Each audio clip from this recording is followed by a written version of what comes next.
तो भी हम गीता के प्रथम अध्याय के आखिरी चरण में पहुंच चुके हैं। गीता प्रारंभ होती है एक प्रश्न से। इस संसार में सब कुछ प्रारंभ होता है प्रश्न से। प्रश्न पूछते हैं ना हम लोग, है ना? स्कूल में क्यों जाते हैं? प्रश्न पूछना है, पूछते हो। एक बुक होती है ना, उसमें सब नॉलेज प्राप्त करते हैं, है ना? तो क्या होता है उसमें? प्रश्न पूछते हैं। भाजी मार्केट में जाते हैं तो क्या करने जाते हैं? पहले सबसे पहले क्या पूछते हैं? भिंडी कितने का है?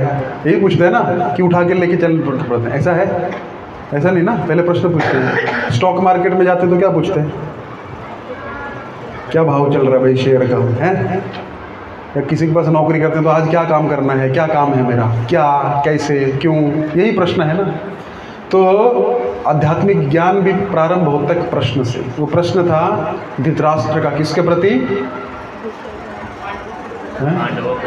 संजय के प्रति, है ना? पहले प्रश्न हुआ ना, क्या प्रश्न हुआ? धर्म क्षेत्र कुरुक्षेत्रे समवेतायुत्सव मामकः पांडवश्चैव किम कुर्वत संजय। क्या किया मेरे तथा पांडु के पुत्रों ने युद्ध स्थल में एकत्रित होकर क्या किया? हे संजय, हमने संजय के बारे में विवरण जाना था। संजय क्या है, संजय का अर्थ क्या है अच्छे से, है ना? तो आप लोग शायद नोट्स भी बनाते होंगे, है ना? इसलिए मैं हर बार लिखता हूँ पेन कॉपी नोटबुक साथ में लेके आइए, क्योंकि आप लिखेंगे ना तो याद रहेगा। घर में जाके 10 साल बाद भी पढ़ेंगे तो याद आ जाएगा क्या बताया। नहीं तो लिफ्ट में जाते जाते भूल जाएंगे। प्रसाद क्या खाया वो भी भूल जाते हैं 10 मिनट में। तो इसलिए क्या है, हमारी याददाश्त पे ज़्यादा विश्वास नहीं करना चाहिए, क्योंकि हमें कुछ भी याद नहीं रहता, हम भूल जाते हैं। सुबह क्या खाया था?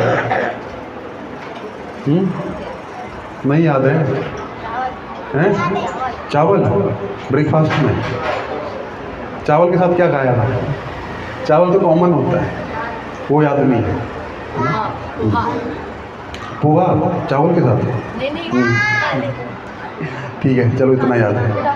तो याद नहीं रहता है, सोचना पड़ रहा है। कल क्या खाया था वो याद करने में बहुत दिक्कत होती है। तो इसी प्रकार हमको लिखते रहना चाहिए। लिखते रहते तो क्या होता है, हम दूसरों को बता सकते हैं। पहले हमको खुद को याद करना है। तो धृतराष्ट्र को संजय को धृतराष्ट्र ने प्रश्न किया कि मेरे तथा पांडु के पुत्र ने क्या किया, और संजय ने क्या उत्तर दिया कि आपके पुत्र जो राजा नहीं बना है अभी, वो क्या किया? सबसे पहले रथ पे उतरा और किसके पास चला गया? द्रोण के पास चला गया। और द्रोण को जाके ये शब्द कहे, क्या शब्द कहे कि देखिए कितनी बड़ी सेना आ गई है सामने, और इसको कौन अरेंज किया है? धृष्टद्युम्न, आपका ही शिष्य है। तब शिष्य ने धीमता, इतना इंटेलिजेंट है वो, आपसे सीखा और आपके प्रति यूज कर दिया उसने। ये तो वही बात हो गई, हमसे ही स्पिन बॉलिंग सीखी और हमारे खिलाफ ही यूज कर दी, है ना? तो ये किया उसने, आपसे सीख के गया और क्या हुआ? आपके सामने खड़े कर दिए उसने। और क्या बोलता है? अरे कहीं द्रोण बुरा ना मान जाए और हमारी सैनिक जो है बुरा ना मान जाए। क्या कि भाई हमको हतोत्साहित कर रहे हैं, सामने वाले की प्रशंसा कर रहे हैं। नहीं, ऐसी बात नहीं है। सामने की सेना में जो लोग हैं किसके समान हैं? भीम अर्जुन समायुधि, यही है। भीम और अर्जुन के समान योद्धा हैं सामने, बड़े बड़े। पहले सामने वाले गिनाए, फिर बोलता है ऐसा नहीं है, हमारे में भी अस्माकम तो विशिष्ट आई है।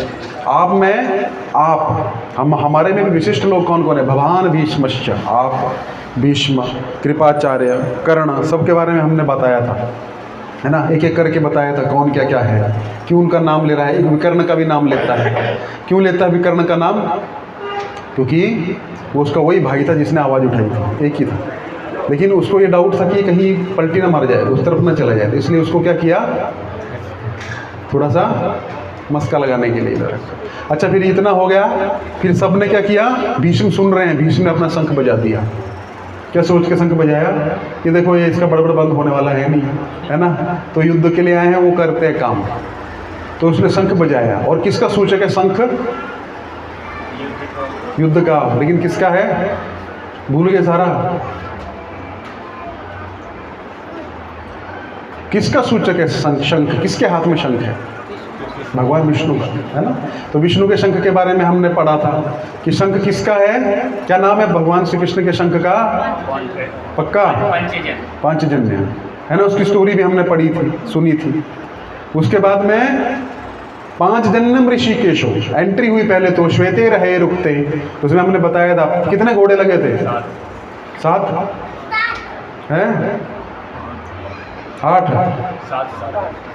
5 थे कि 4 थे? 7 थे? नहीं 7 तो नहीं बताए थे, अब भूल जा रहे हैं, लिख नहीं रहे हैं आप। 5 थे, कोई बोलता 5 थे, कोई 4 थे, 4 और 5 के बीच में, ठीक है? हाँ ठीक है। तो उसके बाद वो घोड़े आए, और किसने दिए थे घोड़े? अग्निदेव ने। हाँ अग्निदेव ने। पूरा स्टोरी सुनाए थे, आप लोग भूल गए पूरा हैं? पूरा जंगल जलाए थे उसमें हैं? कौन सा जंगल था वो? खांडवप्रस्थ। रिवीजन बड़ा जरूरी होता है, रिवीजन नहीं करेंगे तो अब तो भूल गए। हम तो सोच रहे थे बहुत ही सीख रहे हैं। खांडवप्रस्थ जलाया था, बाद में खांडवप्रस्थ क्या बन गया?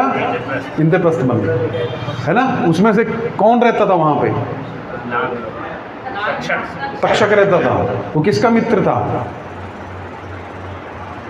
आपका तो नहीं है ना किसी का तक्षक नाम का मित्र? है? अग्नि का मित्र होता तो फिर क्यों नहीं जलाने देता वो? हैं? अरे आप तो भूल जाते हैं। तो बादाम खाना शुरू करिए सब लोग। किसका मित्र था? किसी को भी याद नहीं है? वो छोटी बच्ची क्यों नहीं आई आजकल आपके साथ में? आई है, अच्छा हाँ पहचाना नहीं, आप नहीं आए थे उसमें? कौन, किसका मित्र था तक्षक? इंद्र का मित्र था तक्षक, है ना? इंद्र का मित्र था, है? फिर क्या हुआ था? आज लगता है रिवीजन ही कराना पड़ेगा सारा। आग में जलने नहीं देते था वो, जंगल में आग लगाते थे। अग्नि को हुआ क्या था? अपचन हो गया था, है ना? उस टाइम इनो और क्या होता है, जल उसील ये होती नहीं थी, फरमा तभी आई नहीं थी, है ना? तो तभी वो उसको पेट में जलन होती थी। तो उसको किसके पास गया वो?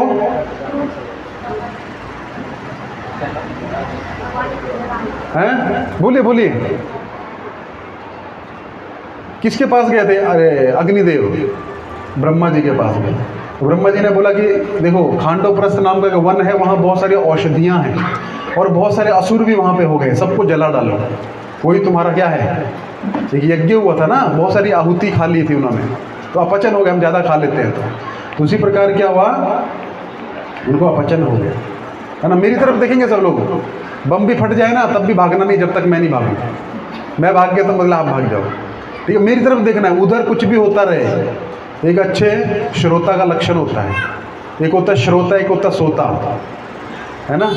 श्रोता जो सुनता है कान खोल के, और सोता है वो सो जाता है, मतलब खुली आंख से भी सोते हैं। पता है आपको कौन सोता है खुली आंख से? है घोड़ा? नहीं, घोड़ा खड़े खड़े सोता है। मछली सोती है, मछली को आईलिड्स नहीं होते हैं, ये जो होता है ना हमारी आंख पे, ये उसको होता नहीं, वो ऐसे ही देखती है बस। तो वो सो गई है तो आपको पता नहीं लगेगा, आपको लगे हिल क्यों नहीं रही है, ये देख रही है, देख रही है सो गई है।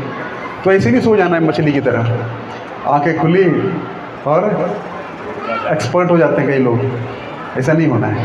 तो क्या बोल रहा था मैं? अग्नि को अपचन हो गया। अग्नि को अपचन हो गया तो क्या किया उन्होंने? खांडवप्रस्थ को जलाना था। तो जैसे जलाने जा रहे हैं क्या हो रहा है?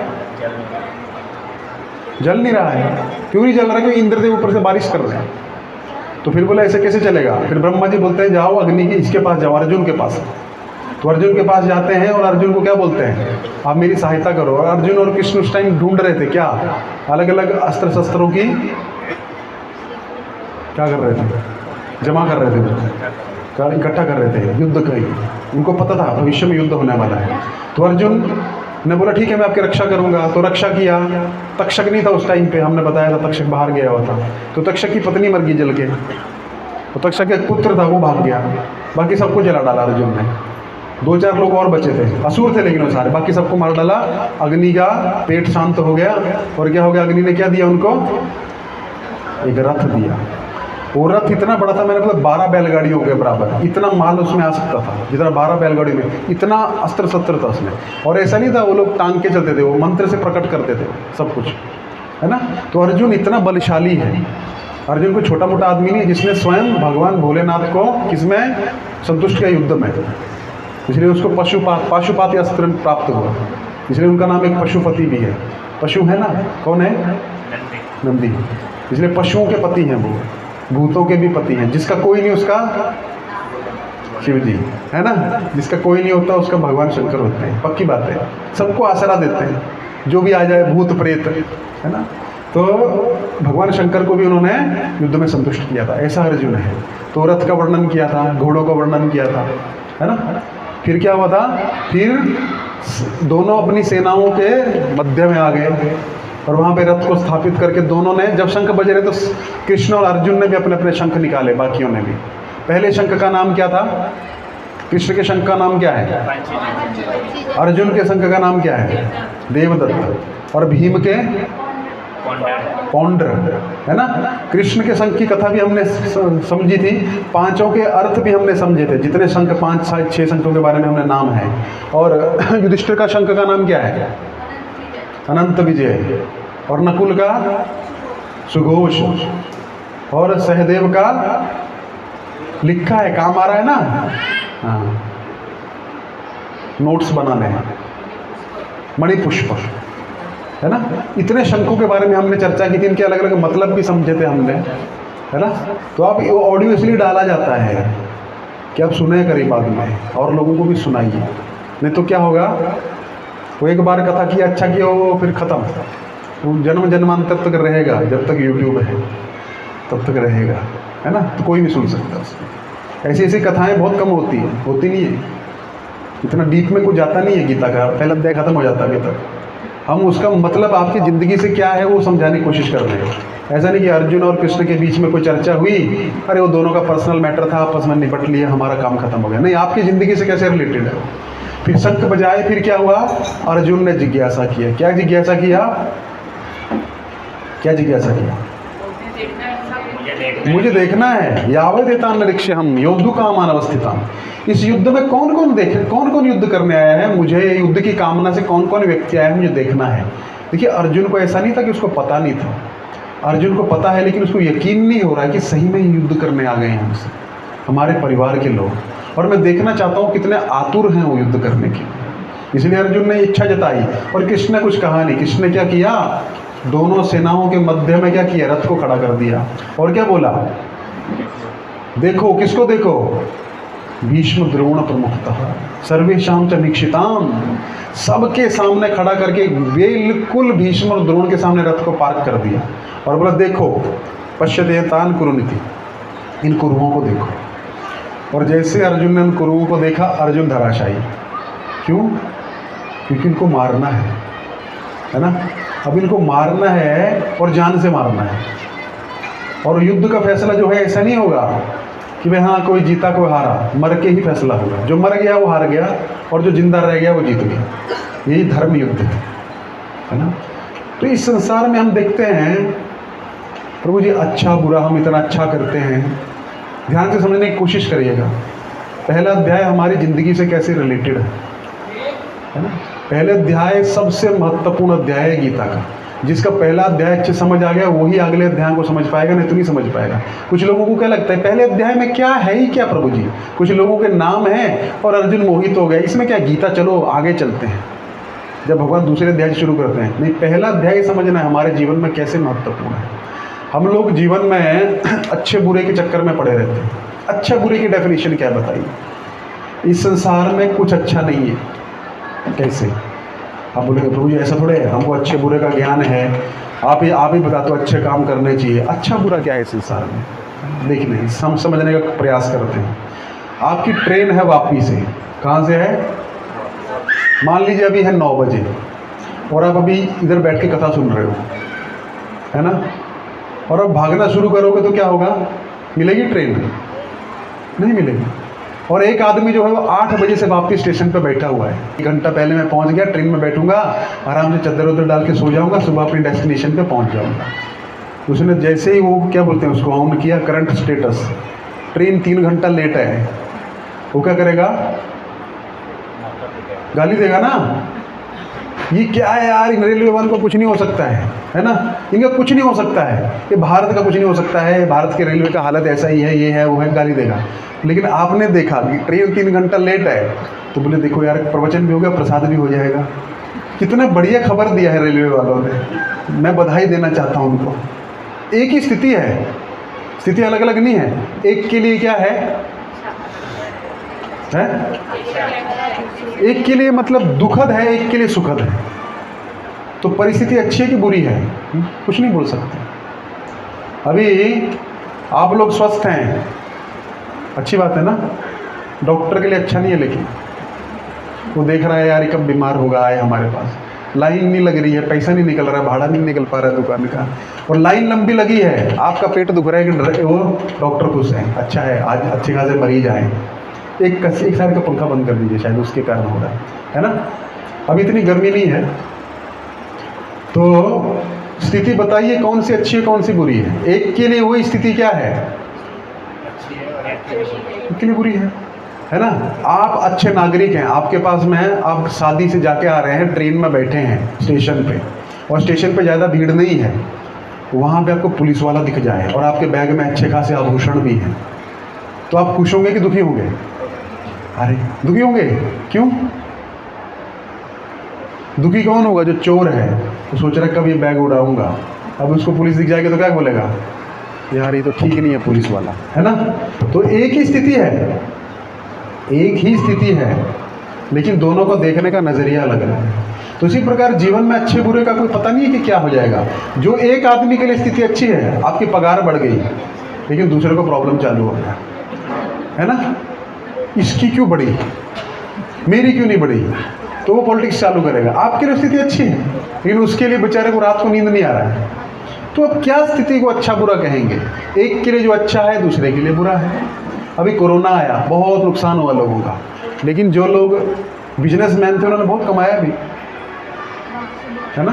जो चीज़ 10 रुपये की मिलती थी 100 रुपये की हमने खरीदनी पड़ी, क्या कर सकते हैं, उसके लिए स्थिति अच्छी है। जिसने काला बाजारी करके, ब्लैक मार्केटिंग करके धन या फिर उस चीज़ को रखा हुआ है ना, उसको क्या हुआ, वो स्थिति अच्छी है, बात नहीं करना है, इसलिए बैठाया आगे। इधर बैठाऊंगा नहीं तो, हाँ इधर आ जाओ, आ जाओ आगे, हाँ कौन बात कर रहा है, मेरी तरफ देखना है ना, मैं आप लोगों से बात कर रहा हूँ, ठीक है, आ रही आवाज़, हाँ ठीक है। अभी अच्छी बुरी है कि पता नहीं है ना, ठीक है। संसार में जो भी होता है तो किसी कारणवश होता है। तो स्थिति का क्या कहें, तो अर्जुन के जीवन में जो स्थिति आई है, बड़ी दुखद स्थिति आई है, लेकिन इसमें आप सब प्रमुख ग्रीनवासियों का भला होने वाला है। क्यों? गीता नहीं होती तो हम क्या प्रवचन देते, है ना।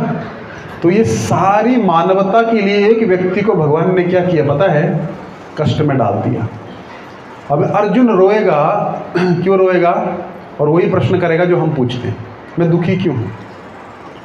हम सब दुखी हैं, लेकिन हम स्वीकार नहीं करते। सबसे पहले देखिए, आप बीमार हैं, बुखार है, नहीं मैं ठीक हूँ, आपका कोई इलाज कर सकता है? नहीं कर सकता, क्योंकि सबसे पहले आपको स्वीकार करना पड़ेगा कि हम दुखी हैं। तो एक बार एक सर्कस आई, आज से 100 साल पहले कलकत्ता में, है ना। कलकत्ता से है इधर कोई? कलकत्ता से, है ना। कलकत्ता पहले भारत की राजधानी थी, पता है आपको? 1911 तक ना, हाँ 100 साल ऊपर ही हो गया, 115 साल के आसपास। तो कलकत्ता पहले अभी बहुत अच्छी नगरी है वो। तो कलकत्ता में सर्कस आई, पहले टीवी, इंस्टाग्राम, व्हाट्सअप, फेसबुक तो होता नहीं था, तो लोगों के लिए सर्कस के लिए होर्डिंग लग गया, 10 पैसे में सर्कस, सब खुश हो गए, 10 पैसे में सर्कस, टिकट एडवांस बुकिंग हो गया, और सर्कस का खूब क्या हुआ, पब्लिसिटी हुआ। तो सर्कस जो था वो बड़े मैदान में लगा, जिस दिन सर्कस था सब लोग आके खड़े हो गए। तो जो मैनेजमेंट वाले थे उन्होंने बोला देखो सर्कस जो है आपको दिखाई जाएगी, देखिए हमारे पास टिकट है, सब लोग बोलते हैं हम देखेंगे सर्कस, सब लाइन लगाओ पहले।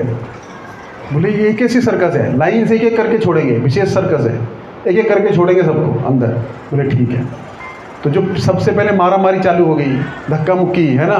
तो क्या हो गया, भारत की विशेषता है, जब तक धक्का मुक्की नहीं हो तब तक मज़ा नहीं आता है थोड़ा, है ना। हम पहले क्योंकि अच्छे खासे लोग है ना, आरती बिलने लगेगी ना तो चढ़ जाएंगे एक दूसरे के सर पे, जैसे पता नहीं वो मतलब वो आरती लेके क्या हो जाएगा।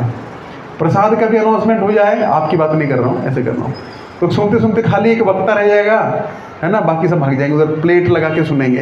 हाँ प्रभु जी हम सुन रहे हैं, आप टेंशन मत लीजिए, आप चालू रखिए, हम आपके साथ हैं।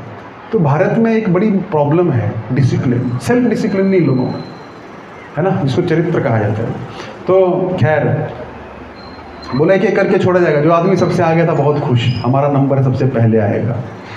तो सबसे पहले नंबर आएगा तो क्या करेंगे, हम पहले सर्कस देखेंगे। तो मैनेजर आया, बोला चलो तुम्हारा पहला नंबर है, जाओ अंदर सर्कस देख के आओ। तो सर्कस देखने गए अंदर, तो बहुत बड़ा तंबू लगा के रखा था। तो दिखता अंधेरा है, भाई क्या हो रहा है यार। तब एक लाइट गिरी, एक हट्टा कट्टा पहलवान आया, उसको बोलता है अरे हाँ भाई, लगता ही कुछ करतब वर्तब दिखाने वाला है। बोले आप सर्कस दिखाने वाले? बोले हाँ सर्कस दिखाने वाला हूँ। दिखाओ फिर। 10 पैसे में कभी सर्कस देखा है? बोले नहीं। एक झापड़ मारता खींच के उसको, दूर गिरता। बोला ये क्या बदतमीजी है। दूसरा मारता, तीसरा मारता। वो हट्टा कट्टा था बेचारा, कुछ कर भी नहीं सकता। उसको इतना पीटता है, इतना पीटता है, उसकी पीट के हालत ख़राब कर देता है। अब वो सोचता है यार लगता है हमारी शक्ल इसको पसंद नहीं आई, सर्कस नहीं दिखाया इसने। बोला भाग जाए तेरे से, नहीं तो मार दूंगा। अब भागने लगा। बाहर आने के लिए उसको क्या लगा, अब बाहर जाऊंगा तो क्या होगा, सब हंसेंगे, लोग बोलेंगे अरे देखा इसकी क्या पिटाई हुई, और मैं अकेला क्यों पिटूँ। तो अपने बाल बाल ठीक करता है, कपड़े ठीक करता है, बोलता हाँ यार मज़ा आ गया। बाहर आके बोलता मज़ा आ गया। बोलता क्या था अंदर? अरे ऐसी सर्कस तो यार तुमने कभी ज़िंदगी में नहीं देखी होगी, जाओ। बोलता है पीछे और एक्साइटमेंट बढ़ गई। पीछे तक खबर चली गई भाई साहब ऐसा सर्कस है कि अकेले अकेले दिखा रहे हैं, पूरा VIP ट्रीटमेंट है अंदर। अब दूसरा गया, दूसरे के साथ दूसरा गया। अब दूसरे को भी वही हुआ, मार पड़ी उसको। अब दूसरा सोचा यार पहले वाले को तो दिखाई थी, लगता है हमारे से कुछ पर्सनल दुश्मनी थी इसकी। अब बाहर जाऊंगा तो सब लोग हंसेंगे। तो भी अपना हुलिया ठीक करता है और क्या करता है, बोलता है अरे यार क्या मज़ा आया, वाह। बोलता है अच्छा ऐसा था क्या? तीसरा बोलता है अरे कैसी थी? अरे जाओ जाओ तुम देखो। तो तीसरा जाता है, उसको भी मार पड़ता है। अब तीसरा सोचता है पहले 2 वालों को तो अच्छे से दिखाई थी, हमको क्यों नहीं दिखाई। तो बोलता है यार बेइज्जती होगी। तीसरा जाता है, चौथा पूछता है कैसा था? अरे ऐसा ऐसा करतब दिखाया, जो पहले 2 को नहीं दिखाया था वो भी दिखाया हमको, जाओ तुम भी जाओ। एक एक करके सबको मार पड़ी, लेकिन कोई, सब आके बाहर क्या बोल रहे हैं, मार मुझे ही पड़ी है, उसको तो सबको दिखाया है ना। वही हमारा हाल है, जीवन में सब दुखी है। प्रॉब्लम पता क्या है, स्वीकार नहीं कर रहे। जब तक व्यक्ति स्वीकार नहीं करेगा मैं दुखी हूँ, मुझे सुखी होना है, कोई सुखी हो सकता है? जब तक मैं स्वीकार नहीं करूँगा मुझे बुखार है, डॉक्टर के पास जाना है, डॉक्टर ने दवाई दी है, मुझे ठीक होना है, ठीक हो सकता है? हो सकता है कोई व्यक्ति ठीक? आप वर्ल्ड के बेस्ट डॉक्टर को दिखा लो, वो दवाई देगा, लेकिन आप स्वीकार नहीं करते मुझे खानी है, तो क्या होगा? ठीक होगा कोई? नहीं होगा। यही प्रॉब्लम है सबसे बड़ा। लेकिन अर्जुन यहाँ पे स्वीकार करेगा भी, जब तक स्वीकार नहीं करेगा तब तक रोएगा। भगवान को अर्जुन टच कर सकता है। क्या हुआ, परेशान हो गए? मैसेज आ गया है। तो अर्जुन को भगवान रुला देंगे, एक शब्द नहीं बोलेंगे। क्यों? क्योंकि अर्जुन स्वीकार नहीं करेगा। अभी अगर भगवान कुछ बोलेंगे तो अर्जुन क्या करेगा, तर्क वितर्क करेगा, और तर्क वितर्क करेगा तो arguments have no conclusion, conclusion कुछ नहीं निकलने वाला। कंक्लूजन चाहिए ना अपने को। इसी प्रकार हमारे जीवन में ऐसा कोई व्यक्ति नहीं है जिसके जीवन में प्रॉब्लम नहीं है, लेकिन सबको क्या लगता है मेरे ही जीवन में प्रॉब्लम है। अगर आपको सबको बोले ना अपना अपना दुख जो है सब शेयर करो, एक टेबल पे रख दो और सुनो, प्रभु जी मेरा दुख सबसे बड़ा है, मेरी बात पहले सुनाओ। या दूसरे का सुनेंगे तो क्या बोलेंगे, ठीक है आप इंटरचेंज कर लो, प्रभु जी मेरा ही ठीक है ना, मैं अपना हैंडल कर सकता हूँ, इसका इसके पास ही रहने दो। तो वो असली परीक्षा है। तो अर्जुन के जीवन में दुख आ गया। हम लोग हड्डी टूट जाए तो डॉक्टर के पास जा सकते हैं, बीमार बुखार आ जाए तो, लेकिन मन का प्रॉब्लम हो जाए तो किसके पास जाएंगे? तो कृष्णा जो हैं, भगवान श्री कृष्ण संसार के सबसे बड़े साइकोलॉजिस्ट, साइकेट्रिस्ट और सुप्रीम मोटिवेशनल स्पीकर हैं। लोग पूछते हैं प्रभु जी आप कैसी मोटिवेशनल, कौन सी बुक पढ़ते हैं? हम बोलते हैं हम गीता पढ़ते हैं। इसमें कहाँ मोटिवेशन है? मैंने कहा इतना बड़ा मोटिवेशन है, एक आदमी डिप्रेशन में पड़ा हुआ है, उसको 1-1.5 घंटे में खड़ा करके युद्ध करा दिया, इससे बड़ा मोटिवेशनल बुक और क्या होगा बताइए? प्रैक्टिकल रूप से, है ना, जो युद्ध छोड़ रहा है उसको युद्ध करवा के जितवा दिया, तो इससे बड़ा मोटिवेशनल बुक क्या होगा? तो हमारे जीवन में सबसे बड़ा प्रॉब्लम पता क्या है, हम स्वीकार नहीं करते हैं। अगर आपने स्वीकार कर लिया कि स्थिति ऐसी है, 90% प्रॉब्लम आपका सॉल्व हो जाएगा, क्योंकि आप सॉल्यूशन पार्ट को देखने लगेंगे कि सॉल्यूशन कैसे करना है। क्योंकि जब तक आप डिनाइल मोड में रहेंगे तो क्या होगा, आप उसको डिनाई करेंगे। नहीं, आप व्यक्ति का स्वभाव समझ जाइए। मान लीजिए किसी व्यक्ति से दिक्कत है, ये ऐसा ही है, ऐसा ही रहने वाला है, अब इससे हमको पार कैसे प्राप्त करना है, वो आप अगर सोचोगे तो वो आपको सॉल्यूशंस मिलेंगे। सॉल्यूशन हमारे सामने, प्रॉब्लम बाहर है ही नहीं है। प्रॉब्लम कहाँ है? यहाँ है ना, जो हमारे मन में है वही है। तो एक रिसर्च हुआ, उसमें पूछा गया आदमी लोग क्या करते हैं। तो उसमें पूछा गया 100 में से 95 लोगों ने बोला या तो वो रिग्रेट करते रहते हैं, पश्चाताप, या फिर फ्यूचर के बारे में एंग्जाइटी लेते रहते हैं। दो ही चीज़ में आदमी रहता है मोस्टली। रिग्रेट कौन करता है? जो पास्ट में रहता है, और फ्यूचर का जो सोचता है वो एंग्जाइटी में रहता है। लेकिन वर्तमान ही तो पास्ट है और वर्तमान ही तो फ्यूचर बनेगा ना? नहीं बनेगा। जब आपका फ्यूचर आएगा तो भी वर्तमान ही तो चल रहा होगा। तो क्यों ना हम वर्तमान के बारे में सोचें। तो अर्जुन के फ्यूचर सोच के घबरा रहा है। क्या सोच रहा है वो? इसलिए इनको आगे बैठाया था, अगली बार सोच समझ के आएंगे। तो क्या होगा? फ्यूचर के बारे में जो व्यक्ति सोचता रहेगा वो प्रेजेंट खराब कर लेगा। तो वर्तमान को जो व्यक्ति ठीक करता है, वर्तमान में जीने वाला कोई कोई रहता है। अभी कथा सुन रहा हूँ, प्रसाद का बाद में सोचता हूँ, तो वो व्यक्ति कथा को सुन लेगा, प्रसाद का सोचता रहेगा तो नहीं सुन पाएगा अच्छे से। तो इसीलिए या तो आप रिग्रेट करते रहते हैं पश्चाताप में, या तो आप क्या करते रहते हैं? एंग्जाइटी में रहते हैं। क्या होगा? चिंतन। चिंता और चिता में खाली बिंदी का अंतर है। चिता तो एक बार जला के खत्म कर देती है आदमी को, लेकिन चिंता हर समय आदमी को जलाती है अंदर से। तो चिंता मत करिए, है ना? हाँ, तुम्हारा भी हो गया, ठीक है। तो चिंता और चिता में यही अंतर है। चिता जो है व्यक्ति को एक बार जलाती है, चिंता जो है व्यक्ति को धीरे धीरे खत्म कर देती है। तो अर्जुन को भी फ्यूचर की चिंता होगी और पास्ट का सोच रहा है। अरे मैं इनकी गोद में खेला हूँ, इनके साथ में मेरा संबंध है, मेरे साथ ये लोग सब खेले हैं, मेरे पिता माँ हैं, मेरे दादा हैं, मेरे मामा हैं, इस सबको मारना पड़ेगा तो मेरा क्या होगा? मैं कैसे मारूंगा? तो उसी प्रकार जो है व्यक्ति जो है या तो रिग्रेट में जीता है, मतलब मैंने ऐसा क्यों किया, मैं ऐसा क्यों था, मुझे ऐसा करना चाहिए था, इसका कोई उत्तर नहीं। जो हो गया उसकी वजह से तो आप यहाँ पे हो आज। वो आपका उस समय पे आपने जो डिसीजन लिया वो बहुत अच्छा लिया, उस समय पे वक्त की वो मांग थी, आपने लिया। आज आप अगर सोच के 10 साल पुराने डिसीजन को सोचेंगे तो डेफिनेटली आपको तो ऐसे लगेगा ना, क्योंकि आपने 10 साल देख लिए उसके बाद में, अरे यार इसके बाद ये हुआ, लेकिन उस टाइम आपको पता था क्या? नहीं। तो डिसीजन मेकिंग में सबसे पहला पॉइंट होता है कि आप वर्तमान के हिसाब से डिसीजन लो। और ऐसा मत सोचो कि फ्यूचर में भी वो 100% रिटर्न्स देगा, ऐसा जरूरी नहीं है। कभी कभी हमको कुछ हार्श डिसीजन लेने पड़ते हैं, लेकिन उसके लिए 10 साल बाद रिग्रेट करें नहीं, उस समय वो जरूरी था। तो इसलिए इससे आपको क्या होगा? देखिए, डिसीजन अच्छा बुरा कुछ नहीं होता है, वक्त के अनुसार में डिसीजन होता है। तो अगर ऐसा होगा भी तो आपको आप डिसीजन मेकिंग की एबिलिटी आपकी जो है वो खराब नहीं होगी। नहीं तो आपको क्या होगा पता है? आप डिसीजन मेकिंग नहीं कर पाओगे। अगर जो व्यक्ति रिग्रेट करता रहता है वो डिसीजन नहीं ले सकता कभी भी। क्यों? उसको लगता है यार मैंने यार डिसीजन लिया था यार, वो गलत निकल गया, वो ये हो गया, वो हो गया। नहीं, उस समय पे मुझे परिस्थिति के अनुसार ये ठीक लगा, मैंने ये किया। अब वो अच्छा था बुरा था नहीं था वो मुझे नहीं पता है, वो तो बाद में आपको पता लगा ना अच्छा बुरा। उससे आपकी डिसीजन मेकिंग, तो रिग्रेट नहीं करना है। जो हुआ वो क्या हुआ? अच्छा हुआ। और जो होगा वो भी मैं अगले फ्यूचर के हिसाब से, तभी परिस्थिति के हिसाब से डिसीजन लूँगा, है ना? तो चिंता नहीं करना है, क्या करना है? चिंतन करना है।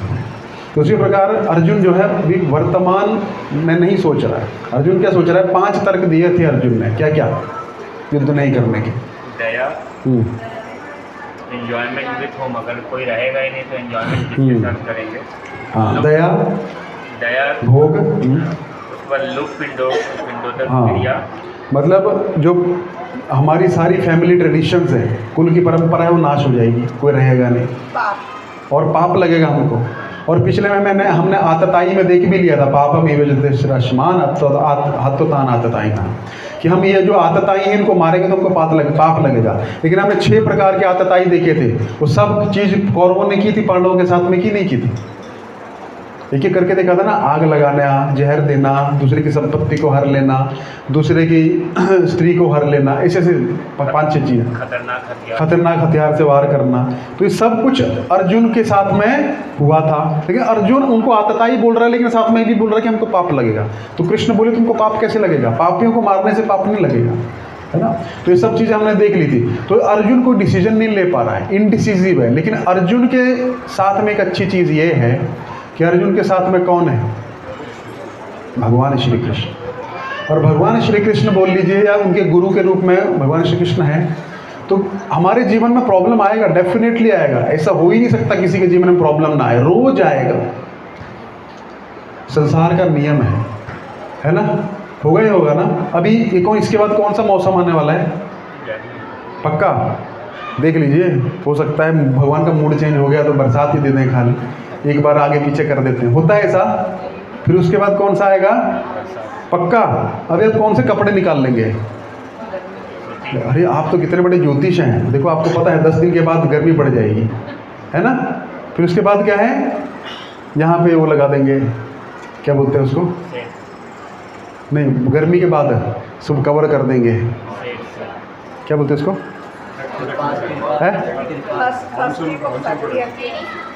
है अलग अलग बोल रहे हैं सारे, क्या बोलते हैं उसको? शेड जैसा, है ना? हाँ, जो भी है। क्यों लगाएंगे? क्यों लगाएंगे? अरे क्यों भाई? जरूरी थोड़ा है, मैं नहीं मानता हूँ नहीं आ सकती, लेकिन आएगी, पक्का आएगी। उसी प्रकार ये अवश्यम भावी है। दुख के साथ सुख है, जैसे धूप के साथ छाया है ना, कोई अस्तित्व है? अंधेरे का कोई अस्तित्व है? अगर अंधेरा है, 5000 साल से अंधेरा है, और उसमें आपने लाइट जलाई, कितना टाइम लगेगा अंधेरे को भागने में? 5000 साल ना, क्योंकि 5000 साल से था ना वो। क्यों लगेगा उसको 1 सेकेंड? क्योंकि उजाला ही, उजाले का अब्सेंस को ही अंधेरा कहा जाता है। नेगेटिविटी नाम की कोई चीज़ है ही नहीं संसार में। जो हम नेगेटिविटी बोलते हैं ना, absence of positivity is called, है ना? और दुख जो है ना, कुछ नहीं है, दुख हमारा मन बनाता है। दुख सुख की स्थिति कैसी है? बोलते हैं mind has the power to create heaven out of hell and heaven out of hell, hell out of heaven. मन जो है ना, स्वर्ग में भी जी रहे हैं ना, मन इतना दुर्खी कर रहा है, कोई मज़ा नहीं है यार। इधर अपनी चाली में ही मज़ा था, है ना? आपने चाली देखी नहीं अभी, मुंबई की चाली, 10 बाई 10 में 10 आदमी रहते हैं, सही में। आप बहुत अच्छा जीवन जी रहे हैं। हम मुंबई जाके आए, लगा आप स्वर्ग में रह रहे हैं, सीरियसली बोल रहा हूँ मैं आपको। मुंबई से लोग आए तो कितना अच्छा जीवन जी रहे हो यार तुम लोग, लेकिन वो बोर भी हो जाएंगे 5-6 दिन के बाद, बोलेंगे मन नहीं लग रहा है यहाँ है। वहाँ पे थोड़ा मसाज वगैरह मिलता रहता था, है ना? एंग्जाइटी, इतने लोगों के पास खाने का टाइम नहीं है, ट्रेन में लटक के बड़ा पाव खाते हैं लोग, बड़ा पाव का, सीरियसली। यहाँ पे आप तो अच्छा 3 टाइम भोजन खाते हैं, कोई स्ट्रेस नहीं है, लेकिन हमको ये भी स्ट्रेस लगता है। उनको यहाँ पे डाल दें, बोले कि क्या है, तुम तो इतना अच्छा जीवन जी रहे हो, क्योंकि वो बेचारे एक्सट्रीम देख के आए हैं। तो जीवन में जो है नेगेटिविटी नाम की कोई चीज़ नहीं है, इफ़ यू आर पॉजिटिव। अंधेरे नाम की कोई चीज़ नहीं है यदि उजाला है। अभी लाइट चली जाए तो क्या हो जाएगा, है ना? लेकिन अंधेरे का अस्तित्व नहीं है जब तक उजाला है। उसी प्रकार जब तक हम मन से शांत हैं, मन से सुखी, बाहर से लगेगा हम भड़क रहे हैं, है ना? मैंने क्रोध और क्षोभ में अंतर बताया था, बताया था? नहीं बताया था? बताया था, इधर ही बताया था ना, क्रोध और क्षोभ नहीं बताया था, इधर नहीं बताया था, दूसरी जगह बताया था। क्रोध क्या है? आप किसी, क्रोध का और क्षोभ में अंतर क्या है? आप अपने बच्चे को पीट रहा है कोई माता पिता, तो क्रोध कर रहा है। आपका बच्चा मान लीजिए स्कूल नहीं गया, है ना? मैं अपनी स्टोरी बताया था ना आपको, है बताया था, इधर ही बताया, भूल जाते हैं लोग, है ना? मेरी माँ ने मेरे को मारा है, अब याद आ जाएगा सबको, मारने पीटने की बात जल्दी याद आती है। क्यों? वो क्रोध नहीं था, क्षोभ था, मेरी भलाई के लिए था, है ना? और क्रोध मतलब ईर्ष्यावश जो किया जाता है। तो क्रोध और क्षोभ, क्रोध तो रहेगा। आप बोलेंगे प्रभु जी हम गीता में क्लास में जाते हैं और हम शांति, हमारा कोई बोले आपका 10,000 का लॉस हो गया, हरे कृष्णा हरे कृष्णा।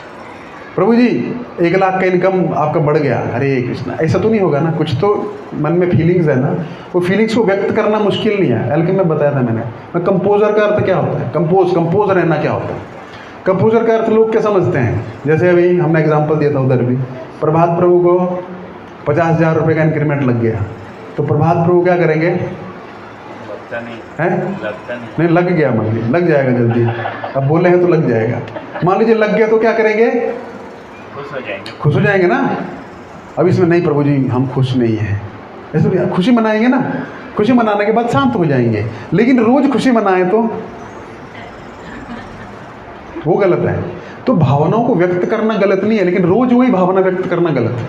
अब एक बच्चा है, उसके 90% मार्क्स आ गए, तो अच्छी बात है ना, मिठाई बांटेगा। बोलेंगे यार क्या है यार, गीता में जाता है और सुख दुख तो आता रहता है, इसको मानता नहीं। वो क्रोध और क्षोभ, मैं ये बता रहा हूँ, तो क्रोध भी आएगा, लेकिन वो क्रोध जिस चीज़ के लिए आया उसमें करके ख़त्म कर दो उसको, तो यूज़ हो गया। हनुमान जी को बहुत क्रोध आया, पूरे लंका जला दिए, लेकिन ऐसा नहीं रोज़ जाके जलाते थे, अभी है ना, पर्सनल दुश्मनी ले लिए नहीं, उस टाइम पे लगा उन्होंने जला दिया, बाद में मैटर ख़त्म। तो उसी प्रकार कंपोजर का अर्थ होता है कि कोई भावना को व्यक्त करना। आपको किसी व्यक्ति से शिकायत है, किसी व्यक्ति से दुख है, उसको व्यक्त करना, जैसे अर्जुन कर रहे हैं। अर्जुन ऐसा नहीं बोल रहा, इमोशंस को दबा नहीं रहा है। अगर हम लोग इमोशंस को दबाते रहेंगे तो हम एक दिन क्या बन जाएंगे, कब्रिस्तान बन जाएंगे। दबा दबा के क्या होगा, मार मार के अंदर इमोशंस को दबा दबा के हम दबा दबा के सोचते हैं प्रभु जी मैं सहन करना सीखे। सहन करना नहीं सीखे, आप अपने आप को मारना सीखे। वो मार मार के एक दिन आप मर जाओगे। इमोशंस को व्यक्त करना चाहिए। किसी को बुरा लग रहा है, आप मुझे कोई ठीक नहीं लग रहा, वहाँ से उठ के चले जाइए दूसरी जगह। तो क्या होगा, आप अपने आप को दबाओगे नहीं। सप्रेशन और कंपोजर में अंतर है दोनों में। सप्रेशन का तो दबाते रहना और एक दिन वो फूटता है ना। लावा जो होता है, देखा आपने, लावा फूटता है, वो एक दिन का नहीं होता है, वो पता नहीं हजारों सालों से अंदर धधक रहा है, एक दिन फूटता है, तबाही करता है। तो लावा जो है ना, अभी दूसरे अध्याय में पढ़ाएंगे आपको। अर्जुन को कृष्ण बोलेंगे निग्रह किम करिष्यति। अर्जुन सप्रेशन कुछ नहीं करता है। सप्रेशन है कि बहुत बड़ी प्रॉब्लम। जितने साइकोलॉजिकल लोग होते हैं ना, साइको, सुने आपने साइको, है ना, साइकोलॉजी बोलती है हर आदमी साइको है, हर आदमी साइको है, लेकिन कुछ ज़्यादा है। तो जो साइकोलॉजिकल आदमी रहता है ना, साइको, वो दबाता है चीज़ों को, दबाता है, और दबा दबा के अब सहन होती नहीं है, वो किसी न किसी विकृत रूप से बाहर आएगी उससे। अब वो विकृत रूप से बाहर आएगी तो क्या होगा, हमको लगेगा ये आदमी साइको है। साइको नहीं, उसका इतिहास आप पढ़ेंगे ना उस व्यक्ति का, उसका एक लंबा चौड़ा इतिहास रहेगा। कुछ भी एक दिन में नहीं होता है, वो धीरे धीरे बनता है अंदर, और धीरे धीरे बनता है तो फूटता है। इसलिए problem should be nipped in the bud. अगर कुछ प्रॉब्लम है तो शुरू में बता दो उसको। आपने पौधा लगाया, बीज लगाया ना, उसको उखाड़ना है तो क्या करेंगे, निकाल लोगे ना। अब थोड़ा सा वो पनप गया, अंकुर निकल गया उसका, तो क्या करोगे, थोड़ा सा एफर्ट लगाना पड़ेगा, थोड़ा और बढ़ेगा, थोड़ा और लगाना पड़ेगा, थोड़ा और बढ़ेगा, थोड़ा दोनों हाथ से खींचना पड़ेगा। अब अच्छा खासा वृक्ष बन गया, फिर तो बड़ा मुश्किल है। और बड़ा हो गया तो उसकी जड़ें पता नहीं कहाँ कहाँ निकल जाएंगी, फिर उखड़ेगा नहीं वो, फिर कटेगा। इसी प्रकार क्या होता है, हमारे जो रिलेशनशिप्स हैं, कुछ भी है, अगर हम कन्वे नहीं करते, कम्युनिकेट नहीं करते अपनी भावनाओं को, सबसे बड़ा प्रॉब्लम, सप्रेस करते हैं। आज लोगों को प्रॉब्लम ये नहीं है, हर आदमी बोलना चाहता है ना। इंस्टाग्राम पे, फेसबुक पे, यूट्यूब पे बोलना है, सुनना नहीं है। और जो सुनता नहीं है उसी को प्रॉब्लम होता है। हमने एक बार पहले बताया था, साइकेट्रिस्ट क्या करता है पता है, क्या करता है, वो कुछ नहीं बोलेगा, उसको क्या पता आप कौन है। अभी है मेरे पास आए, ठीक है, बाहर नाम लिखे तो 5000 फीस देनी पड़ेगी, 1 घंटे का क्या बोलते हैं उसको, कंसल्टेशन रहेगा, है ना। बोलेगा, बैठा देगा सामने, हाँ क्या प्रॉब्लम है, एक कॉपी पेन दे देगा आपको, अपने पास रखेगा, लेकिन उसमें कुछ लिखेगा नहीं वो, उसको क्या पता क्या नाम है आपका। वो बात ऐसे करेगा, सब कुछ आपसे निकलवाएगा। अच्छा क्या होता है आपको, मुझे नींद नहीं आती है। क्यों नींद नहीं आती है, कब से नींद नहीं आ रही है, तब से नींद नहीं आ रही है। वो रूट में जाएगा, प्रॉब्लम कहाँ से चालू हुआ है ना। तो ऐसे करते करते क्यों नहीं होता है, मुझे गुस्सा है, किस पे गुस्सा है, इस पे गुस्सा है, क्यों गुस्सा है, ऐसा किया, वैसा किया, वैसा किया, वैसा किया, वैसा किया, ऐसा करते करते करते करते पूरा कुरेद लेगा। लास्ट में बोलेगा फिर क्या करना चाहिए, मुझे इसको छोड़ देना चाहिए। छोड़ देंगे तो फिर लास्ट में कंक्लूजन उससे लिखवाएगा, फिर तुमको क्या करना चाहिए, मुझे उस व्यक्ति को छोड़ देना चाहिए। इतना सा सोल्यूशन था, उसको भी पता था, लेकिन वो डिसीजन नहीं ले पा रहा था। वो खाली आपको हेल्प करेगा, 5000 रुपये ले लेगा। ये होते कंसल्टेशन। आपको सब कुछ पता है। एक बहुत अच्छी बुक है, उसका नाम है कि the power of writing it down. आप जो भी सोचते हैं ना, उसको लिखना शुरू करिए। उसको लिखते हो, सोल्यूशन आपको मिल जाता है उसके अंदर ही। लेकिन हम लिखते नहीं, हम विचारों में रहते हैं, एक विचार उधर जाता है, एक उधर जाता है, उधर जाता है, उसमें हम घूमते रहते हैं। तो जब हम लिखते हैं ना, तो हमको एग्जैक्ट स्थिति पता लगता है, ये चाहिए, ये बाधा है, ये व्यक्ति है, ये है, क्या करना चाहिए, ये करना चाहिए, करना चाहिए। 5 मिनट में सोल्यूशन आपके सामने होगा। वो आप 5 साल लगे रहो, 10 साल लगे रहो, और मिलना वही है, लास्ट में करना वही पड़ेगा। टॉक्सिक लोग जीवन में हैं, वो निकालने ही पड़ेंगे। कैंसर हो गया है ना, तो क्या करना पड़ेगा, या तो प्राणायाम कर लो अच्छे से, नहीं कर सकते तो ऑपरेशन करके निकलवा डालो, नहीं तो पूरे शरीर में फैलेगा। तो ये सॉल्यूशन आज भी है, बाद में भी है, 10 साल बाद भी, 15 साल बाद, बस हम डिसीजन नहीं ले पाते। अर्जुन का भी यही प्रॉब्लम हो रहा है यहाँ पे, इनडिसीजन। 5वां क्या है? अनिर्णय। जो व्यक्ति निर्णय नहीं ले पाता, इसलिए मैं बोला भले अच्छा है बुरा है, निर्णय लेने की आदत डालिए, उससे आपको क्या पड़ेगा आदत। हम कई लोगों को ना ऐसे ढोते रहते हैं, हमको पता, जाने दो यार जाने दो, ऐसा नहीं है। हर व्यक्ति का एक अलग संसार होता है कि नहीं होता है? हर व्यक्ति जो है ना उसका अलग अलग संसार चल रहा है जीवन में, उसके कुछ अच्छे हैं, कुछ बुरे हैं, कुछ ये है। अच्छे लोगों को रखिए, बाकी लोगों को साइड कर दीजिए, मिले तो हरे कृष्णा करिए, नहीं मिले तो कोई बात नहीं है। तो ये जीवन में डिसीजन लेना, आप बहुत सुखी हो जाएंगे। कई लोगों को हम ढो रहे हैं अपनी लाइफ में, और ढोते ढोते ढोते ढोते क्या हो रहा है, हम टॉक्सिक हो जा रहे हैं, क्योंकि उनको झेलना पड़ेगा। तो इसी प्रकार अर्जुन के जीवन में प्रॉब्लम आया, लेकिन अर्जुन ने छुपाया नहीं, कृष्ण भी तुरंत समझ गए कि इसको प्रॉब्लम हो गया है, लेकिन ये अपने मुंह से बोलेगा तब हेल्प करूंगा। तो सबसे पहले क्या करना चाहिए, गुरु तब तक नहीं बोलते जब तक उनको पता लग जाए, जब तक आप आत्मसमर्पण नहीं करोगे। क्योंकि समर्पण में ही, अगर आपको बोलेंगे, मान लीजिए आप वो करोगे नहीं क्योंकि आप स्वीकार किए नहीं हो अभी तक स्थिति को, तो क्या होगा, उनके प्रति भी आपका श्रद्धा चला जाएगा। क्यों चला जाएगा? मान लीजिए आपको कोई प्रॉब्लम है और गुरुजी बोले देखो तुम्हारा ये प्रॉब्लम चल रहा है, यही सॉल्यूशन कर लो। गुरुजी भी मेरी भावना को नहीं समझ पा रहे हैं, सब मतलबी हैं, ये भी मतलबी है ना। देखो एक बार मैंने कथा बताई थी, एक बार एक गुरुजी था, उनका एक शिष्य था। उन्होंने, गुरुजी जब शिष्य शिक्षा प्राप्त करके जाने लगा तो गुरुजी ने बोला देखो बेटा, एक तुमको आईना दे रहा हूँ, इस आईने के सामने तुम जिसको रखोगे ना, तुमको उसके बारे में सब कुछ समझ में आने लग पड़ेगा, उसकी मन की बात तुम जानने लग पड़ोगे। उसने क्या किया, सबसे पहले गुरुजी की तरफ ही कर दिया वो आईना। बोले अरे गुरुजी में भी काम क्रोध लोभ बाकी है यार, ये हमारे गुरु बनने लायक नहीं है, चलो यहाँ से। आगे गया, जहाँ जा रहा है वहाँ पे उसको, कमी तो हर व्यक्ति में है ना, है ना, कमी तो हर व्यक्ति में है। पर्सनल जाओगे तो प्रॉब्लम होगा, पर्सनल लोगों के साथ जाना चाहिए। अब आपका दूध वाला है, सब दूध लेते हैं, वो बीड़ी पीता है, आपको उससे कुछ प्रॉब्लम है, लेकिन आप पर्सनल, वो बीड़ी क्यों पीता है, अरे वो अपनी पत्नी के साथ उसका अच्छा व्यवहार नहीं है, अरे तुम दूध लो ना, दूध से मतलब है, बस दूध पियो अपना, क्या मतलब है। पर्सनल जाओगे तो प्रॉब्लम चालू होगा। तो क्या हो गया, वो आईना जिसकी तरफ लगाता उसकी तरफ कुछ ना कुछ दोष, वो आदमी पागल हो गया। लास्ट में विवाह किया, पत्नी में भी दोष दिखा, बच्चे हुए, बच्चों में भी दोष दिखा, उसने वो घर संसार छोड़ दिया, पागल हो गया वो व्यक्ति। क्योंकि परफेक्शन की खोज में, परफेक्शन इस संसार में है ही, वो परफेक्ट है ही नहीं। आप अपने लिए परफेक्ट हो लेकिन दूसरे के लिए परफेक्ट नहीं हो, तो ये तो चलता ही रहेगा। तो हम जब ज़्यादा सोचने लगते हैं, ज़्यादा जाने लगते हैं, तब प्रॉब्लम चालू होता है। ज़्यादा क्यों सोचने का किसी के बारे में, अपने बारे में सोचो ना। वो आदमी पागल हो गया, 15 साल बाद गुरुजी के पास गया, पागल हो गया। गुरुजी को बोलता है, गुरुजी सारा संसार मतलबी है। गुरुजी बोले आज पता लगा तुमको, है गुरुजी, मैं जिसके पास जाता हूँ सब कपटी हैं, सब फरेब रखते हैं, सब ये है, मेरी पत्नी, मेरे बच्चे, और यहाँ तक कि आपके मन में भी काम क्रोध लोभ है अभी भी। गुरुजी बोले बेटा अच्छा ऐसी बात है। गुरुजी हंसने लग पड़े।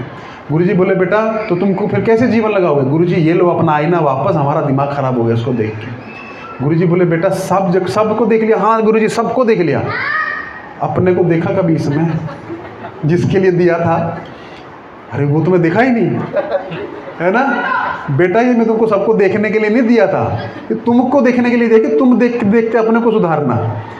उसने सबको देखा लेकिन अपने को नहीं देखा। तो ये सब हमारा प्रॉब्लम है, हम दूसरे का देखते हैं, है ना। तो बस वही प्रॉब्लम है। देखना कभी भी देखना, जब हम भक्ति में नए नए आते हैं ना, सब आदमी शुद्ध भक्त दिखता है, सबको दंडवत मारने का मन करता है। थोड़े दिनों बाद ये ऐसा वो ऐसा, उसका ऐसा, उसका वैसा, उसका वैसा। क्यों? क्योंकि आईना घुमा दिया अभी, है ना, वो आईना घूम चुका है। अब घूम गया है तो क्या होगा। गुरुजी बोले बेटा इतना तुम अपने पे आज तक किए होते हैं तो भगवान स्वयं प्रकट होकर तुमको ले जाते भगवता। जितना तुम दूसरों के दोष देखने में समय लगे और उससे कुछ प्राप्त भी नहीं हुआ, तुम्हारा रिलेशनशिप भी नहीं बन पाया। रिलेशनशिप का सबसे बड़ा फंडा ये है फॉरगिव और फॉरगेट, जिसके साथ बनाना है। अब पत्नी में दोष देखते रहोगे तो क्या होगा, पूरा ज़िंदगी दुखी रहोगे। ये नमक बराबर नहीं है, ये नहीं है, थोड़ा डाल लो ऊपर से, या फिर कम खाने की आदत डाल लो, है ना। कभी ज़्यादा भी हो जाए तो बोलना देवी बहुत अच्छा था, है ना। हाँ बस नींबू डालेंगे तो और अच्छा हो जाए, वो समझ जाएगी। ये देखिए वाणी पे सब कुछ है। वाणी पे मित्र है, वाणी पे शत्रु है, वाणी पे लक्ष्मी है, वाणी पे ही गरीबी है ना। इसके बारे में भी हमने बताया था आपको। तो सबसे महत्वपूर्ण चीज़ है, कमी जो है दूसरों में मत देखिए। जिसमें दिख रही है बहुत प्रॉब्लम कर रही है, उससे अलग हो जाइए, आप शांत सुखी रहेंगे। ऐसा नहीं है, होगी उसमें भी, लेकिन जब आपको प्रॉब्लम कर रही है तो वहाँ से अपनी नज़र हटा के उधर कर लीजिए, अपने में अपनी इंद्रियों को लगा दीजिए। अर्जुन जो था, अर्जुन फंस गया अभी, उसको प्रॉब्लम बाहर दिख रहा, बाहर कोई प्रॉब्लम नहीं है। अगर आप देखिए झगड़ा हुआ, अभी देखो मैं ट्रेन में आ रहा था, है ना, अच्छे बुरी की स्थिति आया ना, अच्छा क्या है बुरा क्या है। अब ट्रेन में क्या होता है, कोई किसी स्टेशन से चढ़ता है, बोलता है देखिए हम जो हैं हम ऊपर नहीं चढ़ सकते, आप हमारी सीट ले लीजिए, ऐसा तो होता है ना, कॉमन बात है ना। तो हम तो देखिए हमारा एक आदत है, हम ट्रेन में हमारा कोई नहीं हो तो हम बात नहीं करते हैं। हम 2-3 दिन ट्रेन में थे, 2 दिन में चुप ही रहा, मौन रहा, क्योंकि किससे क्या बात करने का, हमने कुछ लेक्चर सुन लिया, कुछ भगवान का बात, बस चुप रहता हूँ। तो मैं देख रहा था सब कुछ, दृष्टांत क्या बोलते हैं उसको, दृष्टा की तरह सब कुछ। तो मेरी साइड में सीट थी, मैं देखता रहा, एक लोग चढ़े, एक फैमिली चढ़ी, वो बेचारे घुटने में प्रॉब्लम था, तो बोले कि अरे कोई बात नहीं है, आप सो जाओ। मुझे पता था क्या प्रॉब्लम होने वाला है। उसमें होता पता क्या है, आपने सीट तो बदल ली, लेकिन वो कहाँ उतरेगा, उसकी जगह तो दूसरा आएगा, तो प्रॉब्लम होता है ना। तो उसने क्या किया, वो सो गए, नीचे सो गए, और वो रात को उनका स्टेशन आया 2 बजे, वो लोग उतर गए। अब रात को 2 बजे दूसरे चढ़े जिनका वहाँ से रिजर्वेशन था, तो उसने उठाया, और ये तो हमारा सीट है। अरे आपका कैसे हो गया, हमारा है, आधा घंटा तो पहले ये लड़ाई कर चलता रहा, मेरा तुम्हारा।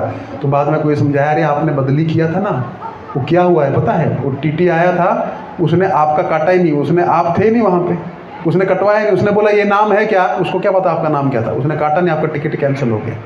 अब लगा झगड़ा, रात को 2 घंटे तक झगड़ा चला। अब बेचारा जो उतर गया था अपना सीट दे के, वो तो अच्छा काम करके उतरा था, उसको क्या पता पीछे से इतना बड़ा महाभारत हो गया। अब समझ रहे ना, अच्छा करने जाओ तो भी बुरा हो जाता है, संसार का नियम है। क्या अच्छा बुरा करोगे आप, है ना। आप अच्छा करने जा रहे हो किसी का, है ना, लेकिन किसी का बुरा हो रहा है उसमें। तो इस संसार में अच्छे बुरे की डेफिनेशन जो है नहीं समझ में आ सकती। एक बार एक साधु थे, शास्त्र में पुराणों में वर्णन आता है, कथा, वो बोला मैं सिर्फ सत्य का वाचन करूँगा, सिर्फ सत्य बोलूँगा और कुछ नहीं बोलूँगा। सत्य का प्रण लिया उसने, और जंगल में जाके तपस्या करने लगा। तपस्या करते करते एक दिन एक कसाई भाग रहा था गाय के पीछे, और गाय भागी उसके आश्रम के पीछे छुप गई जाके। और वो जो कसाई था, बताया था है, तो कसाई तो था, वो आया, बोला साधु तुमने देखा गाय कहाँ गई। अब बोलता है यार धर्म संकट हो गया, तो बोलूँगा तो गाय कट जाएगी, नहीं बोलूँगा तो मेरा वचन टूट जाएगा, बोलूँगा भी नहीं। उसने बीच का रास्ता उठाया, उसने ऐसा कर दिया, है ना, वो पीछे गया, गाय को काट दिया। अगले जन्म में वो साधु हुआ फिर से, जो भक्ति तो किया था ना, एक हाथ नहीं था जिस हाथ से उसने किया था। तो इतना कर्मों का सिद्धांत काम करता है, कोई अच्छा बुरा नहीं समझ सकता, इसलिए गुरु की आवश्यकता होती है हमें अपने जीवन में। अब अर्जुन जितना तर्क वितर्क कर रहा है, इतना रीजनिंग दे रहा है, वाह अर्जुन कितना भला मानुस है, लेकिन कृष्ण बोल रहे हैं अर्जुन तुम आज युद्ध नहीं करोगे तो अधर्म की बात कर रहे हो, दुर्योधन से बड़ा अधर्मी कौन है, सारे इसके जो राजा हैं दोस्त हैं वो अधर्मी हैं। तुम पिंडदान की बात कर रहे हो, यही सबसे पहले पिंडदान नहीं करेगा, है ना। जो तुम बड़ी बड़ी बातें कर रहे हो, एंजॉयमेंट की तुम बात कर रहे हो, तुम्हारे ही एंजॉयमेंट के लिए युद्ध नहीं हो रहा है, मेरे एंजॉयमेंट के लिए युद्ध हो रहा है। तो मैं चाहता हूँ कि अधर्म का नाश हो, यदा यदा हि धर्मस्य ग्लानिर्भवति भारत, आगे आएगा 4थे अध्याय में, है ना। अभ्युत्थानम अधर्म से तदात्मानं सृजाम्यहम्। तो मेरा तो मोटिव ही यही है, क्या, जब जो धर्म की हानि होती है तो मैं अवतार लेता हूँ, धर्म की स्थापना के लिए मैं यहाँ पे आया। तो इसलिए ये सब एक एक करके तर्क को भगवान काटेंगे। तो आज हमारा जो मेन उद्देश्य ये था, इस संसार में अच्छे बुरे का ज्ञान, है ना। मान लीजिए आपको कोई कुछ दिया, एक आदमी उठा नहीं पा रहा है कुछ भी, एक लेडीज़ है मान लीजिए, आपको दया आ गई, आप बोले अरे बेचारी उठा नहीं पा रही है, ट्रेन से उतरी, उसका बहुत बक्सा है, वो बक्से में आप बोले अरे बेचारी देखो नहीं उठा पा रही है, चलो मैं आपको ऑटो में बैठा देता हूँ। वो बोली कि भाई साहब देखो मेरा पर्स रह गया है, आप थोड़ा बैठिए, ऑटो को वेट करिए और ये बैग को थोड़ा देखिए, मैं आती हूँ। आप कितना, आप देखो जीना हो है तो उसी का जिसने ये राज जाना, है काम आदमी का औरों का काम आना। वेरी गुड, मैं कितना अच्छा काम कर रहा हूँ। बाद में वो औरत गायब हो गई, आई ही नहीं। अब बोल रहे अरे आई नहीं। पुलिस वाला आया, बोला क्या है इसके अंदर, अरे वो गई है माता जी अंदर, वो आ रही है। नहीं तुम निकालो उसके अंदर। देखा उसके अंदर एक लाश है। अब क्या होगा, फंस गए ना आप, है ना।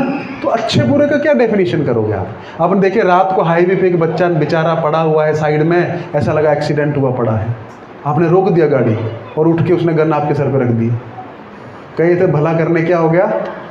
किसका विश्वास करोगे, है ना। एक छोटी सी स्टोरी बता के ख़त्म कर दूंगा। ये कलयुग है, कलयुग का लक्षण है, जो दिखता है वैसा होता नहीं है, बहुत कपट ही है कलयुग में। कलयुग का लक्षण क्या है? रावण क्या किया? साधु का वेश पहना। सीता जी आती कभी बाहर? ऐसे नहीं आती। तो ये कपटी ही घूम रहे हैं, है ना। श्रीमद् भागवतम के 12वें स्कंद में वर्णन है, पूरा पढ़ लीजिए, पूरा फ्यूचर बताया है। धाम जो है चोरों के अड्डे हो जाएंगे, सब चोर जो हैं, सब नहीं, कुछ मैक्सिमम साधु रूप हो जाएंगे, रात दिन कपट करेंगे, लोगों को लूटेंगे और क्या करेंगे। ये कलयुग का लक्षण है, जो होता है, जो दिखता है वो होता नहीं है वैसा। तो एक बार हमने एक स्टोरी पढ़ी थी, छोटे थे, हार की जीत, है ना। एक बार एक डाकू था, उसका नाम था खड़ग सिंह, और एक साधु था, है ना, आपको भी याद आ गई होगी। तो साधु जो था उसके पास एक घोड़ा था, और डाकू सोचता है कि घोड़ा हमको प्राप्त हो जाए, और वो साधु को घोड़ा छोड़ता नहीं था, और साधु भी देता नहीं था, साधु को बहुत प्रिय था। अब खड़ग सिंह सोचता है यार इसको कैसे लूँ मैं। तो एक दिन क्या हुआ, वो खड़ग जो साधु थे वो जा रहे थे जंगल के रास्ते से घोड़े पे बैठ के, इतने में एक आदमी बेचारा लंगड़ा के चल रहा है, कंबल ओढ़ के ऐसा कांप रहा है। उसको दया आ गई, किसको? साधु को। साधु बोले अरे चलो जंगल अभी अंधेरा होने वाला है, आगे तक तुमको ड्रॉप कर देता हूँ, है ना। तो बोले कि अरे नहीं आप हमारे लिए क्यों कष्ट उठाएंगे, हम चले जाएंगे। नहीं बैठ जाओ, इसमें कष्ट की क्या बात है, तुमको जंगल पार करा दूंगा, बाद में फिर शहर में उतार दूंगा। बोले ठीक है। वो बैठा, इतने में वो साधु चलाने लगा घोड़ा, पीछे से धक्का लगा, साधु नीचे, और कंबल में से कौन निकला? खड़ग सिंह। खड़ग सिंह निकला और हंसने लगा जोर से, हा, देखा तुमने मुझे घोड़ा नहीं दिया, लेकिन खड़ग सिंह ने तुमसे घोड़ा ले लिया, तो अब ये घोड़ा मेरा हुआ, अब मैं इसको यूज़ करूँगा डकैती में, है ना। बहुत फास्ट भागता था। तो जो साधु थे ना, साधु हाथ जोड़ के कहने लगे, घोड़ा तुमको चाहिए तुम ले लो, कोई दिक्कत नहीं है, बट ये जो तुमने मेरे साथ किया ना, किसी को बताना मत। क्यों? तुमको बताना मत, बस इतना है, तुम ले लो घोड़ा। तो बोले कि क्यों? क्योंकि लोग जो है ना अगली बार किसी राहगीर को देखेंगे तो हेल्प नहीं करेंगे। क्यों नहीं करेंगे? क्योंकि उनको ये, अरे वो खड़ग सिंह ने वो घोड़ा छीना था ना, तो ये खड़ग सिंह तो नहीं है, तो वो मत करना, लोग मदद करना बंद कर देंगे। तो खड़ग सिंह घोड़ा तो ले जाता है, वो पूरी रात नहीं सो पाता, उसको बार ये ध्यान आता है, क्योंकि कितनी लंबी बात उन्होंने बोली कि जो अगर तुम किसी को बताओगे तो लोग आगे से विश्वास करना बंद कर देंगे, है ना। इस संसार में किसी चीज़ की कमी नहीं है। The biggest loss in this world is the loss of trust. आपका पैसा गया ना, चलेगा, कोई दिक्कत नहीं है, इज्जत गई, इज्जत भी आ जाएगी। विश्वास चला गया ना किसी का, भले आप कुछ भी कर लो, विश्वास नहीं आने वाला। आप सच भी बोलोगे ना, वो सुनिए ना गडरिए की कहानी, रोज बोलता था अरे शेर आया, गांव वाले रोज आते थे, फिर हंसता था। एक दिन सही में शेर आया, उसके सारी भेड़ बकरियां खा गया, आज कोई नहीं आया। तो उसको रियलाइज़ हुआ कि झूठ बोलने से क्या होता है। तो जब विश्वास लोगों का चला जाता है ना, आप कितना भी कुछ कर लो, मर जाओ सच के पीछे, वो नहीं आएगा कभी भी। संशय आत्मा के नश्य, संशय आ गया, इसीलिए कुछ भी हो जाए विश्वास मत तोड़िए। तो वो जो था खड़ग सिंह रात दिन सोचता रहा। सुबह साधु उठे, उनको अपना घोड़ा बहुत प्रिय था, देखा तो वो अस्तबल में बंधा हुआ है और खड़ग सिंह दूर से जा रहा है। उसने छोड़ दिया वो घोड़ा। क्यों छोड़ दिया? उसको भेजे में समझ आ गया बात। एक कलयुग का लक्षण है, सब जगह चोरी चकारी कपट, यही है, ये लक्षण है। तो प्रभु जब करें क्या? तो मैं एक चीज़ बोलता हूँ आपको, हमको जितना ज़रूरत है ना उतना ही उससे मतलब रखने का, तब सुखी रहेंगे। दूध वाले से दूध तक की मतलब रखने का, किराने वाले से किराने तक की मतलब रखने का, तो उतना आप रहेंगे ना, आप भी सेफ है, वो भी सेफ है। सेफ डिस्टेंस, है ना, ये आग की भांति है। तो हमको बोलते हैं ना, फैमिलियरिटी ब्रीड्स कंटेम्प्ट। जब हम किसी के पास ज़्यादा आते हैं ना, तो पता क्या होता है, उसमें कमियां दिखना शुरू होती हैं। प्रभुपाद जी के पास में बहुत सारे भक्त रहते हैं, प्रभुपाद जी दूर रहो ना, तुम मेरे में कमियां देखना शुरू कर दो। हालांकि प्रभुपाद में को कमियां नहीं है, लेकिन हम अपने पर्सपेक्टिव से कमियां देखते हैं। जैसी हमारी बुद्धि है ना, उसके हिसाब से सोचते हैं ऐसा क्यों नहीं किया, ऐसा क्यों नहीं किया। उसमें कमी नहीं, उसका धर्म हो सकता है। कोई व्यक्ति है, मान लीजिए कि ब्रह्मचारी है, उस स्त्रियों से कम बात करता है, बहुत अकड़ू है, उसका धर्म है। अगर हम अपने पर्सपेक्टिव से सोचेंगे तो उसका धर्म है ना, वो उसको नहीं करना चाहिए। और बहुत करता तब भी निंदा होती है। संसार छोड़ता किसको है। एक बार एक बाप बेटा जा रहे थे, है ना, तो बाप बेटा जा रहे थे एक घोड़ा लेके, पहले गांव से गुजरे, पहले वाले हंसते, देखो कितना बेवकूफ़ है, घोड़ा खाली चला रहा है और ये लोग पैदल चल रहे हैं। तो बोले अरे, पिताजी बोलते हैं बेटा ऐसा लग रहा है लोग हम पे हंस रहे हैं, अभी तुम घोड़े पे बैठ जाओ। बोले चलो आगे गए। अगला गांव बोलता है देखो कितने बेवकूफ़ है, देखो कैसा लड़का है, इसको शर्म नहीं है, पिताजी को अकेला चलाया है नीचे पैदल और ये ऊपर बैठा है। अब बोलते हैं पिताजी अब निंदा हो रही है, आप ऊपर बैठ जाओ, मैं नीचे चलता हूँ। अगले गांव में गए तो बोला देखो कैसा बाप है, बेटे को नीचे चला रहा है और खुद है ना, खुद नीचे चल रहा है। बोले बेटा निंदा हो रही है, पिताजी आप भी आ जाओ पीछे। दोनों बैठ गए। अगले गांव में बोला क्या इससे निर्दयी लोग हैं, 2 आदमी एक घोड़े पे बैठ गए हैं, है ना। बोले बेटा अभी निंदा और क्या होगा, बेटा तू अगले टांग उठा, मैं पिछली उठाता हूँ, दोनों घोड़े को उठा के चलते हैं। तो अगले में कहता क्या बोला, कैसे बेवकूफ़ है ये, घोड़ा ऊपर उठाया और नीचे। किस किस का मुंह पकड़ोगे, ये संसार ही ऐसा है, किस किस का पकड़ोगे। जो लोगों के बारे में सोचता है वो बेवकूफ़ है, उसको कॉन्फिडेंस नहीं है अपने ऊपर। और जो बड़े बड़े लीडर्स हैं वो सोचते ही नहीं है, वो सिर्फ उनको अपना लक्ष्य दिखता है। इसलिए लोगों के बारे में सोचना बंद कर दीजिए, अपने जीवन को खुद जिए। और अगर विपत्ति आवे तो गुरु की शरण लीजिए, भगवान की शरण लीजिए, गीता की शरण लीजिए। और पदम पदम यत पदम, जो हो सकता है आपको बहुत अच्छा लग रहा है वो बहुत बुरा होने वाला है, इसलिए कंसल्ट करके काम करना चाहिए, जो भी हो छोटा मोटा, है ना। तो पूछ के करते हैं तो क्या होता है, विजडम भी मिलता है। और विजडम के साथ साथ में क्या होता है, हो सकता है कि आपको अच्छा लग रहा है लेकिन आगे चल के आगे खड्डा है वहाँ। तो अगर कोई बुद्धिमान व्यक्ति रहेगा, आध्यात्मिक व्यक्ति रहेगा तो क्या हो जाएगा, बच जाएंगे आप। ठीक है, तो आज हम इधर ही समाप्त करते हैं। तो आज का हमारा मेन उद्देश्य रिवीजन था, और रिवीजन के साथ में हमने 2-3 चीज़ें बड़ी इंपॉर्टेंट समझी कि संसार का नियम है धूप के बाद बरसात, बरसात के बाद ठंडी, ठंडी के बाद फिर गर्मी। उसी प्रकार जीवन में रोज़ विपत्ति आएगी। भगवान से ये मत मांगिए प्रभु हमारी विपत्तियाँ कम कर दी। प्रभु विपत्तियाँ दे रहे हैं आपको मजबूत करने के लिए, आगे के लिए। हमारा कंधा मजबूत करिए, हमको शक्ति दीजिए उसको ढोने की। क्योंकि देखिए यहाँ पे भगवान आपके लिए करोड़ों का प्लान बना रहे हैं और आप 10,000 के लिए मर रहे हो। जो हो रहा है उसको होने दीजिए, अगर आपके हाथ में नहीं है तो वो भगवान की इच्छा से हो रहा है ना। एक बार एक भगवान की भक्त थी, एक बुढ़िया बहुत भगवान का भजन करती थी। क्या करती थी, लकड़ी बेचती थी, लकड़ी का गट्ठा उठा करके जा रही थी, गट्ठा गिर गया।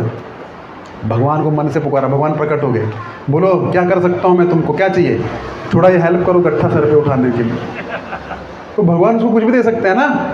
उसी प्रकार हमको भगवान सब कुछ देने को तैयार है, लेकिन हम वही गट्ठे के चक्कर में, प्रभु मैं बस सुख संपत्ति घर आवे कष्टम चेतन का बस इतनी सोच है। भगवान बोलते तुम्हारे लिए करोड़ों का रास्ता खोल रहा हूँ। तो इसलिए भगवान पे यकीन रखिए, एंग्जाइटी और रिग्रेट से बचिए, पास्ट में जीना बंद करिए। ये तो वही बात हो गई, आपको किसी ने सुई चुभा दी, डांट देखा आपने, ऐसा मारते हैं ना दीवार में, डांट में मार, आप खड़े थे, आपको डांट पीठ में घुस गया, मान लीजिए कोई मार दिया, तो क्या करेंगे, फिर ठीक हो जाएंगे ना। अब आप उसमें ही फंस गए, पता है तुमको वो मुझे डांट मारा, कैसे मारा, ऐसे मारा, है ना। हर बार दर्द हो रहा है, सालों सालों तक दर्द हो रहा है, हर बार वो डांट उठाते और मारते रहते हैं। ये वही है, पास्ट को याद करके कुछ होने वाला नहीं। लेसन्स लो, आगे बढ़ो। जो पास्ट में फंस गया वो खत्म हो गया। इसलिए पास्ट में कुछ नहीं, पास्ट में आगे नहीं। अभी वो तो वही हो गया, बार बार अपने आप को दुखाते रहना और बार बार में उसे ट्रॉमा में जीना।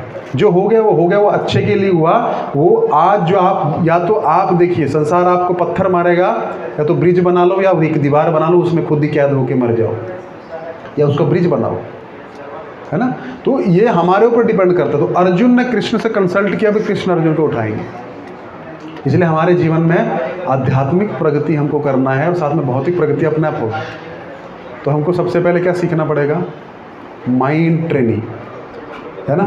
तो बाहर कुछ नहीं है, सब माइंड का खेल है सारा, ठीक है। तो माइंड को कैसे ट्रेनिंग देना है, इमोशंस को कैसे ट्रेनिंग देना है, इमोशंस को कैसे कंट्रोल करना है। सबसे मुश्किल काम है इमोशंस को लगाना। अर्जुन के इमोशंस ओवरफ्लो हो रहे हैं, अभी रोने भी लगेगा वो, लेकिन उसको कंट्रोल करके कैसे उसको चैनलाइज करके एनर्जी को लगाना हमको भगवत गीता सिखाती है। तो ये Bhagavad Gita is the best motivational book in the world, in the universe, in the creation. लेकिन वो समझ आने के लिए हमको आना पड़ेगा, रेगुलरली पढ़ना पड़ेगा, नोट्स बनाने पड़ेंगे, और हमको बार बार वो लेक्चर्स को सुनना पड़ेगा, उस फ्लो को समझना पड़ेगा। तो आप लोग रेगुलरली आते रहिए। इसी प्रकार अभी हम थोड़ा दूसरे अध्याय में और डीप जाएंगे। अब गीता जो है ऐसे चल रही थी, थोड़ी थोड़ी ऐसे ऐसे होने